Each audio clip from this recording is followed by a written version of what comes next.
दोस्तों आदाब है, मैं अनीस अहमद खान हिंद वॉइस के आपसे मुखातिब हूँ। मेरे साथ हैं जेड के फैज़ान साहब, वकील हैं, सुप्रीम कोर्ट में सोशल एक्टिविस्ट भी हैं, अलीगढ़ मुस्लिम यूनिवर्सिटी से भी ताल्लुक़ है, प्रेसिडेंट रहे, वहाँ से आते रहे। अब ज़्यादा इनका आपसे क्या इनका तारुफ कराया जाए। बहुत बहुत खैर मकदम है, आपका स्वागत है फैज़ान साहब एक बार फिर हिंद वॉइस के प्लेटफॉर्म पे। अभी आप देख रहे हैं कि जो यूपी में बादशाह मोदी जी कहते हैं कि योगी जी माफ़ कीजिएगा, कहते हैं कि कानून व्यवस्था हमारे यहाँ बहुत सख्त है, और बाहर निकल के वो ऐसी बातें भी करते हैं। दिल्ली आए थे इलेक्शन पे, गोली और बोली की बात कर रहे थे कि जो बोलेगा, और CAA के ऊपर जो उन्होंने मुसलमानों के ऊपर जुल्म तोड़ा, मैं लफ्ज़ इस्तेमाल करूँ, जुल्म तोड़ा, जो आज तक अभी उनकी दुकानें सील की जा रही हैं, उनके खिलाफ वारंट निकल रहे हैं कि पैसा दीजिए जो इसमें खर्च हुआ था, ज़बरदस्ती पैसा भरा जा रहा है, लिया जा रहा है। उसके पहले गिरफ्तारियाँ बढ़ रही थी। उसी तरीके से एक केस हुआ, दुबे का मर्डर हुआ, उसने 7 हमारे पुलिस के जवानों को शहीद कर दिया। वो उन्हीं जवानों को शहीद किया जो कि CAA और NRC के में आपने देखा होगा कि डंडे मार मार के उन्होंने मुसलमानों की हड्डियाँ तोड़ी थी, बगैर कोई सोचे हुए गिरफ्तार भी किया हुआ। कितना जुल्म हुआ है उनके, बेगुनाह पकड़े गए, सैकड़ों की तादाद में पैसे दे दे के छोड़ी जैसे।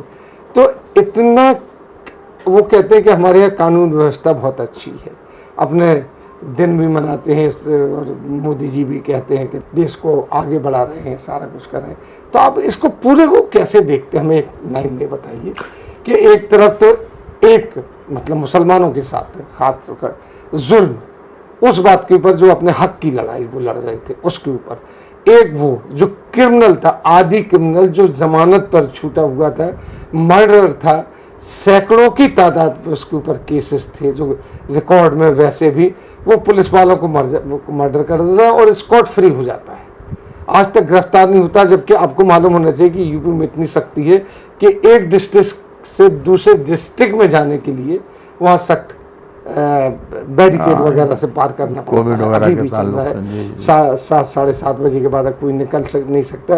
वो गिरफ्तार नहीं हो रहा, वो निकल गया अपनी जगह से निकल के, जाने कहाँ चला गया।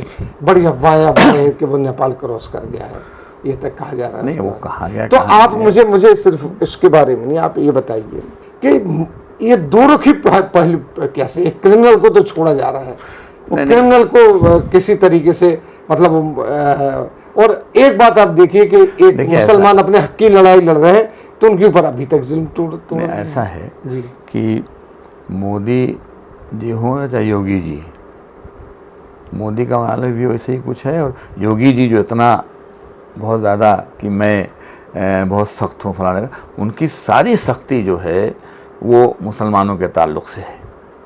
मुसलमानों को के ख़िलाफ़ अगर कोई काम करना हो तो बहुत ज़्यादा सख्त हैं। जैसे अभी आपने कहा, अब ये क्रिमिनल्स क्या हैं, क्रिमिनल्स को अगर पॉलिटिकल छत्र छाया ना हो, पॉलिटिकल छत्र छाया का मतलब होता है कि जो स्टेट पावर है, गवर्नमेंट है, वरना अपोजिशन के साथ कोई होता है तो ये तो रूलिंग पार्टी वाले खुद ही तलाश करके उसको मारने के चक्कर में या फंसाने के चक्कर में, मतलब उसको परेशान करने के चक्कर में, जैसा छोटा बड़ा क्रिमिनल हो उसमें पीछे पड़ जाते हैं। बल्कि जो लोग क्रिमिनल नहीं होते और पॉलिटिकली उनको वो करते हैं, उनको भी उनके खिलाफ भी सख्ती करते हैं, जैसा ये सरकार कर रही है। अब ये मैंने बार बार ये बात कही है कि इस गवर्नमेंट की बुनियाद ही इसी के ऊपर है, फ़िक़ा परस्ती पे। तो सख्ती उनकी है, लेकिन उनकी सख्ती जो है वो मुसलमानों के ताल्लुक़ से है। जिस तरीके से उन्होंने CAA, अभी आप इसका तज़किरा कर रहे थे, NRC वगैरह को लेकर के जो मूवमेंट चला, और उस मूवमेंट को लेकर के जो सख्ती की, ये जो कानून को, जबकि वो आंदोलन था, आंदोलन था वो, और एक ऐसा आंदोलन जो अवामी आंदोलन था, उसमें कोई पार्टी वार्टी नहीं थी बैक से।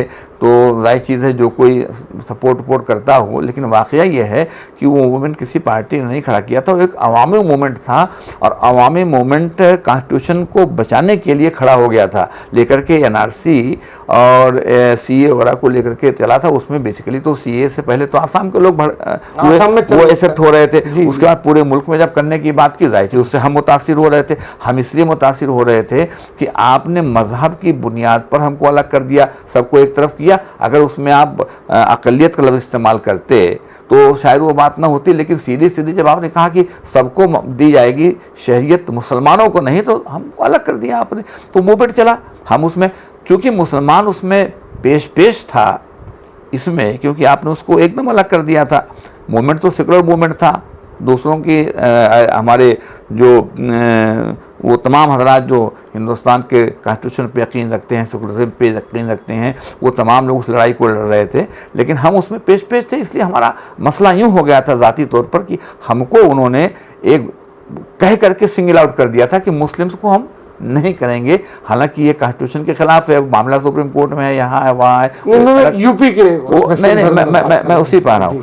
तो वो था, अब उसमें पूरे मुल्क में चला, लेकिन यूपी में आप देखिए कि जिस तरीके से यूपी में सख्ती की गई, आपको बीजेपी की सरकार तो गुजरात में भी रही, बीजेपी की सरकार जो है मध्य प्रदेश में भी रही, और जगहों पर भी है। दिल्ली में एडमिनिस्ट्रेशन बीजेपी, दिल्ली में एडमिनिस्ट्रेशन, तो दिल्ली में तो उन्होंने मौका मिला तो कर दिया अपना तमाशा, ये क्या कहते हैं दंगे फसाद में।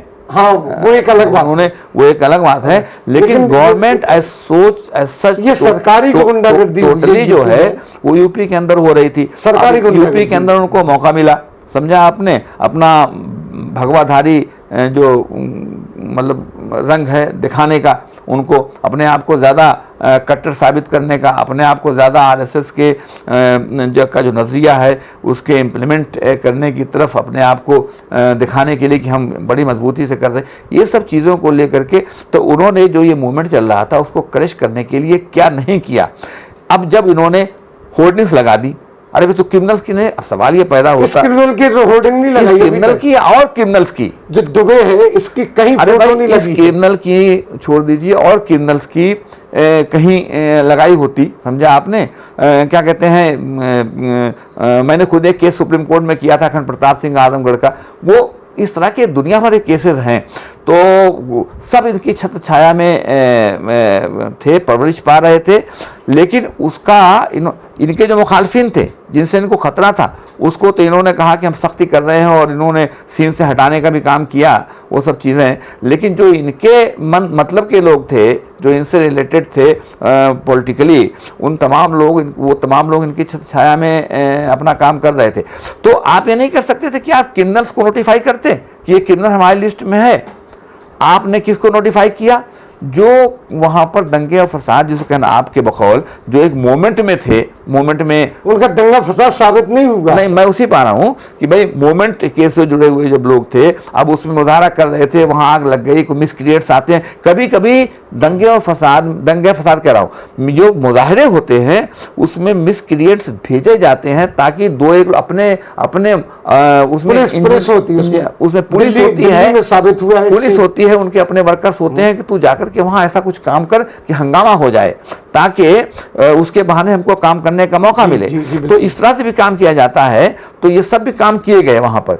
अब उन्होंने कहा कि सब दंगे फसाद किए आपने, और आपने जो है प्रॉपर्टी को नुकसान पहुँचाया। तो जाहिर चीज़ है, प्रॉपर्टी का नुकसान अगर कोई पहुँचाता है वो कलेम उलेम की, तो दुनिया भर के कानूनी मामलात हैं। एक, होर्डिंग लगाने का कोई कानून नहीं है। 2, तो ये तमाम चीज़ें जो थी, तो उन्होंने जब उस पर हाई कोर्ट ने सो मोटी नोटिस लिया और लोग हाई कोर्ट में गए, हाई कोर्ट में लोग गए कि भाई आप वसूली करने की बात कर रहे हैं, हम मुजरिम हैं नहीं हैं, ये तो बात के बाद होगा, तब होगा मामला। तो इन्होंने फ़ौरन से पेशतर जो ऑर्डिनेंस ले आए। ऑर्डिनेंस लाने में यूपी गवर्नमेंट जो है दिल्ली गवर्नमेंट से भी एक हाथ आगे है, हर वो काम करती है ऑर्डिनेंस के ज़रिए।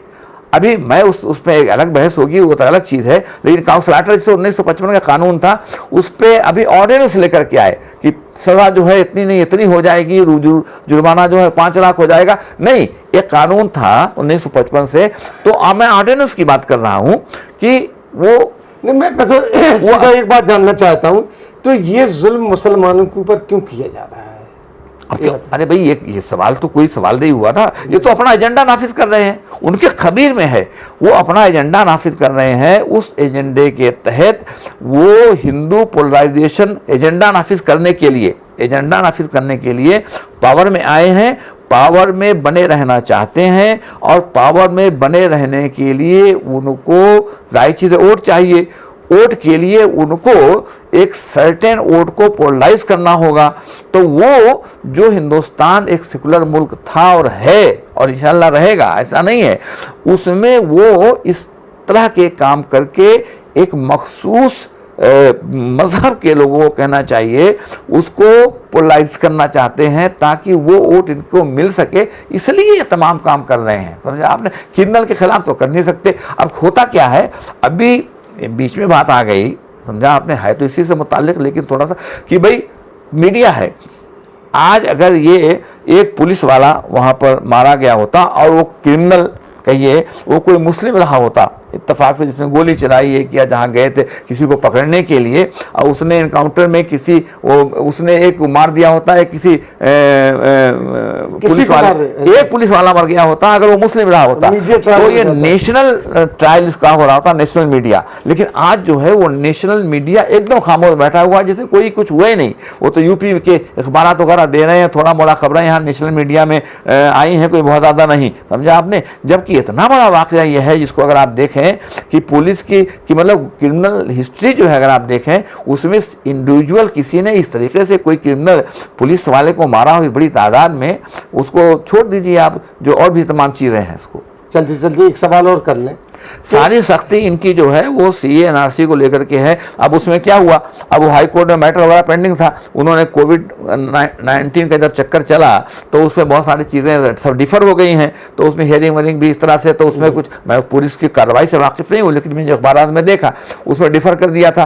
तो पुराने आर्डर्स पड़े हुए थे, समझा आपने, पुराने जिसको उन्होंने डिफर कर दिया था कि भाई कोविड में कोई कार्रवाई नहीं होगी, उसको पता नहीं कहाँ से निकाल करके और ला करके उसको एग्जीक्यूट करने लगे। भी दुकानें उन्होंने कुर्क की हैं, उन कानूनों के तहत एग्जीक्यूट की है। हाँ, अभी नहीं जी, तो अभी नहीं, वो तो ऑर्डिनेंस लेकर आर्डिनेंस लेके चले आए हैं ना। तो आर्डिनेंस में स्टे कोविड-19 का कुछ रहा होगा जो भी था, तो उसमें मैंने देखा कि पुराने उसको ला करके उन्होंने सर्व कर दिया और कुर्क कर दिया, और कुर्क करने के लिए वो डेट ऑक्शन की डाल दी है।